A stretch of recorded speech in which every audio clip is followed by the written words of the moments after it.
সুপ্রিয় প্রিন্ট এবং ইলেকট্রনিক মিডিয়ার সাংবাদিক ভাইবোন, আজকে আমাদের এখানে যে কারণে আপনারা এসেছেন তা হলো যে সাদিক অ্যাগ্রো লিমিটেডের চেয়ারম্যান মোহাম্মদ ইমরান হোসেনকে আমরা গতকাল মানি লন্ডারিং আইনের 4-2 ধারা এবং 4 ধারায় তাকে অর্থ পাচার, অবৈধভাবে চোরাচালানির মাধ্যমে গরু আমদানি এবং বিভিন্ন জালিয়াতি এবং প্রতারণার অভিযোগে তাকে গ্রেফতার করা হয়েছে এবং তার বিরুদ্ধে মানি লন্ডারিং আইনে মামলা রুজু করা হয়েছে।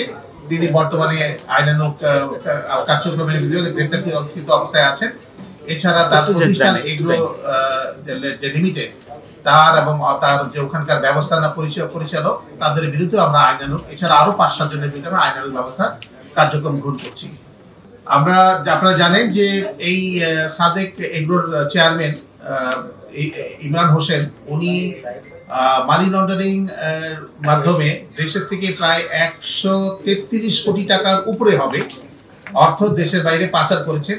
তাছাড়া উনি বিদেশ থেকে সরকারি যে নীতি আছে রয়েছে, যে আপনার কৃত্রিম গো প্রজনন কেন্দ্রে সাভারের যে আপনার যে সরকারি যে নীতিমালা রয়েছে, নীতিমালার বাইরে গিয়ে উনি ব্রাহ্মা জাতের বেশ কয়েকটি গরু, প্রায় 15টি গরু দেশে আমদানি করেছেন।